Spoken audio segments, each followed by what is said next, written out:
সুপ্রিয় শিক্ষার্থীরা, কেমন আছো সবাই? আশা করি ভালো আছো। তো আজকের ক্লাসে আমরা এই 13 নম্বরের অঙ্কটা সমাধান করব। কি বলছে দেখো, সাধারণ ভগ্নাংশে প্রকাশ করো। এই যে এখানে এই সংখ্যাগুলো কিসে আছে? দশমিক ভগ্নাংশে রয়েছে বা দশমিক সংখ্যায় রয়েছে। এখন এটাকে আমাদের সাধারণ ভগ্নাংশে প্রকাশ করতে হবে। তো অঙ্কগুলো একদম ইজি যদি আমরা বুঝতে পারি। এই অঙ্কগুলো সমাধান করার পূর্বে আমাদের কিছু কাজ রয়েছে যেগুলো বুঝতে হবে, ঠিক আছে? এই কাজগুলো এখানে আমি তোমাদের লিখে দিয়েছি। এই নোটটা কিন্তু অনেক ইম্পর্টেন্ট। তো খাতা কলম নিয়ে তুমি বসা যাও এবং এই কথাগুলো লিখে ফেলো। এইগুলো অবশ্যই অঙ্ক করার সময় বুঝিয়ে দিব। প্রথমে সবটা সংখ্যা লিখব।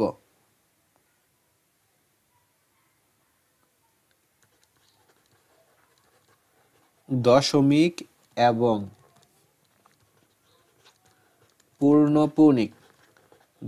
এবং পূর্ণপূর্ণিক বাদে, বা এভাবে লিখতে পারো বাদ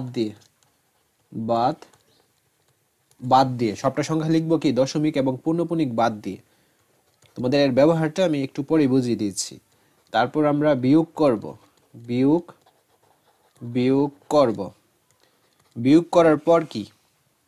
বিয়োগ করার পর হচ্ছে পূর্ণপূর্ণিক বাদে যেই সংখ্যা থাকবে সেগুলো লিখতে হবে। পূর্ণপূর্ণিক বাদে যেই সংখ্যা থাকবে সেগুলো লিখতে হবে। তারপরের কাজ,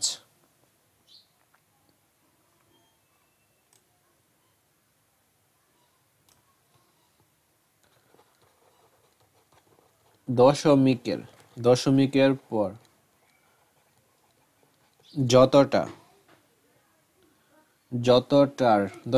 পর যতটার উপর পূর্ণপূর্ণিক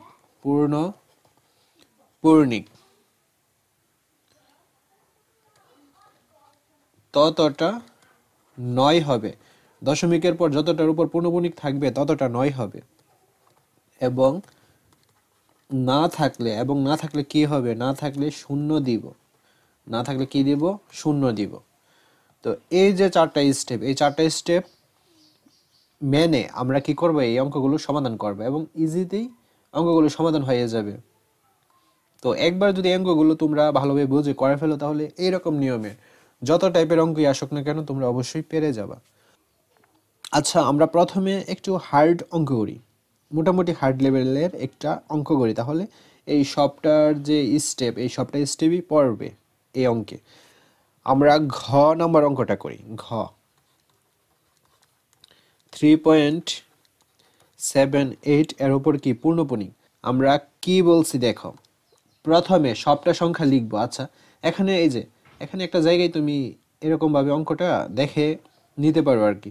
আমরা প্রথমে কি করবো, এই যে দেখো সবটা সংখ্যা লিখলাম দশমিক এবং পূর্ণপূর্ণিক বাদে। আমরা কিন্তু এই যে 3 এর পর দশমিক দেই নাই, বা 8 এর পর এই যে বিন্দু বা পূর্ণপূর্ণিকটা এটা কিন্তু দেই নাই। আমরা এই প্রথম কথা অনুসারে এই সংখ্যাটা লিখলাম। আচ্ছা, লেখা হলো। আর আমরা এখানে লিখবো, এই যে লিখে দিলাম তোমাদের বোঝানোর জন্য এখানে এই কথাগুলো লিখতেছি আর কি। তারপর বিয়োগ করবো, এই যে বিয়োগ করলাম। তারপর কি বলছে? পূর্ণপূর্ণিক বাদে যেই সংখ্যা থাকবে সেগুলো লিখতে হবে। আচ্ছা, এখন আমাদের সংখ্যাটা কি ছিল? এই যে 378 এর উপর কি পূর্ণপূর্ণিক, এটা ছিল। কিন্তু আমাদের বলছে কি 3 স্টেপে পূর্ণপূর্ণিক বাদে যেই সংখ্যা থাকবে সেগুলো লিখতে হবে। এখন এই যে পূর্ণপূর্ণিকটা এটা আমরা বাদ দিলাম, এইটা বাদে জাস্ট কি থাকে? এই যে 37, এই 37টা আমরা লিখে দিব। ক্লিয়ার তো? দেন আমরা 4 নম্বর স্টেপে কি লিখবো? দশমিকের পর যতটার উপর পূর্ণপূর্ণিক থাকবে ততটা 9 হবে। এখন এই যে সংখ্যাটা, এই সংখ্যাটার উপর পূর্ণপূর্ণিক কেবল একটার উপর, দশমিকের পর কিন্তু দশমিকের পর একটার উপর পূর্ণপূর্ণিক, এই জন্য একটা 9 হবে। আর যেটার উপর পূর্ণপূর্ণিক থাকবে না দশমিকের পর, সেটার জন্য শূন্য হবে। এখানে দশমিকের পর পূর্ণপূর্ণিক নেই কয়টা সংখ্যার উপর? একটা সংখ্যা, অর্থাৎ 7 এর। তো একটা সংখ্যার জন্য আমরা একটা শূন্য দিব। যদি দশমিকের পর পূর্ণপূর্ণিক নাই এরকম সংখ্যা থাকতো, একের অধিক যতটা থাকতো অতটার জন্য অতটা শূন্য দিতাম। এখন ক্লিয়ার? আর দশমিকের আগে যাই থাকুক না কেন, পূর্ণপণিক থাক বা না থাক, তার উপর কিন্তু আমরা শূন্য দিব না বা নয় দিব না। ক্লিয়ার? তো তারপর আমরা জাস্ট সিম্পলভাবে 378 থেকে 37 বিয়োগ করব। বিয়োগ করলে অ্যান্সারটা পেয়ে যাব 341। দেন আমাদের এটা কিন্তু সাধারণ ভগ্নাংশ হয়ে গেছে।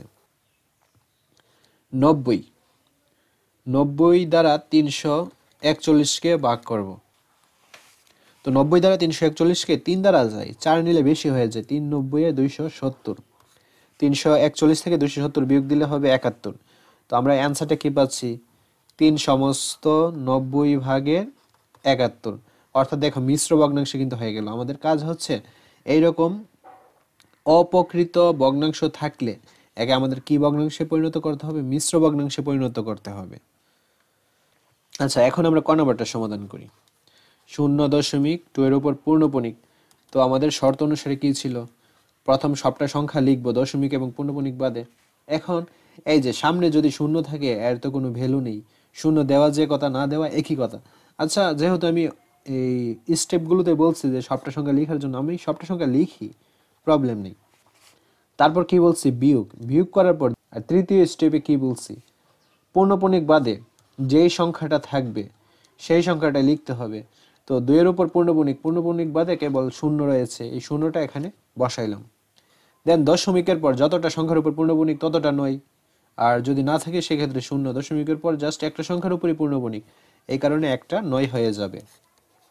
তো 2 থেকে শূন্য বাদ দিলে তো অ্যান্সারটা 2। এই হলো অ্যান্সার। তারপর আমরা খ নাম্বারটা করি। 0.3 এর উপর পূর্ণপণিক, 5 এর উপর পূর্ণপণিক। তো আমাদের শর্ত মতে সংখ্যাটা সবটা লিখলাম, সবটা সংখ্যা এখানে লিখে দিব। শূন্য লিখলে হয়, না লিখলে হয়।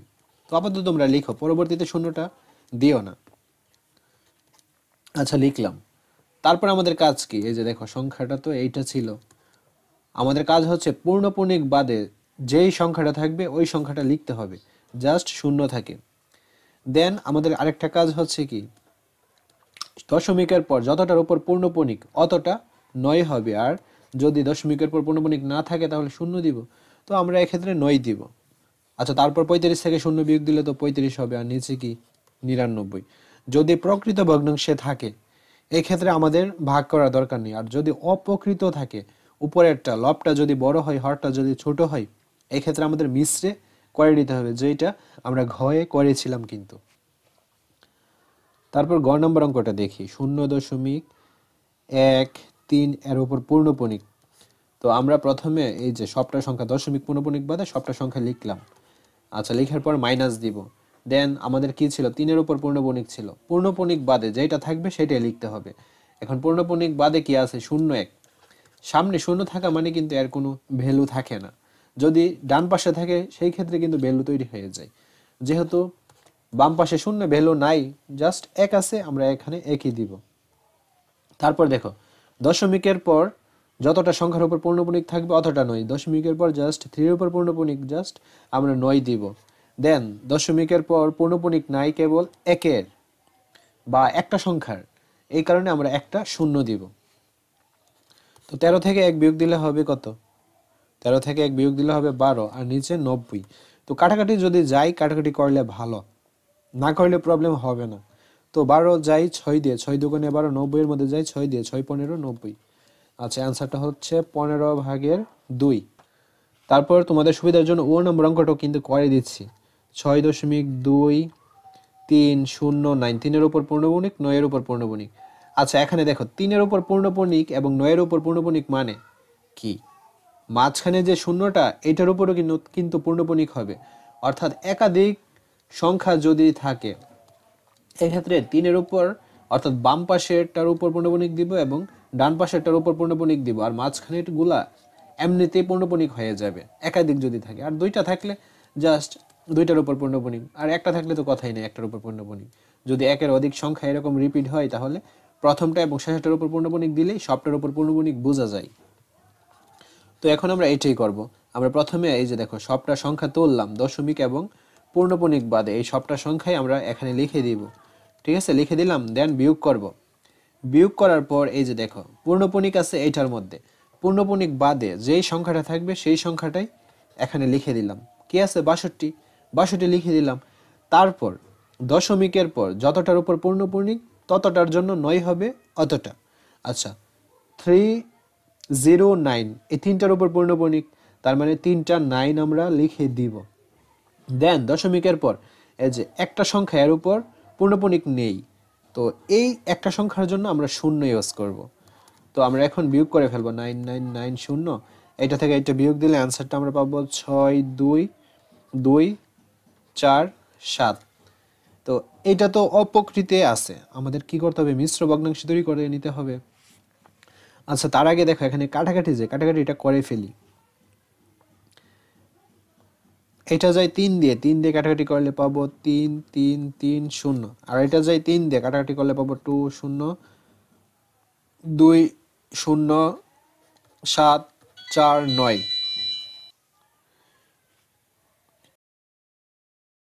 3330200749। তো তারপর দেখো এটা দ্বারা আমরা এটাকে ভাগ করব। তো ভাগ যায় 6 বার, 7 দিলে বেশি হয়ে যায়, 6 দিলে হবে 19980। দেন এটা থেকে এটা বিয়োগ করলে পাবো 769। তো আমরা অ্যান্সারটা পেয়ে গেছি, কিন্তু 6 সমস্ত 3330, 3330 ভাগের 769, এই হলো অ্যান্সার, একদম ইজি।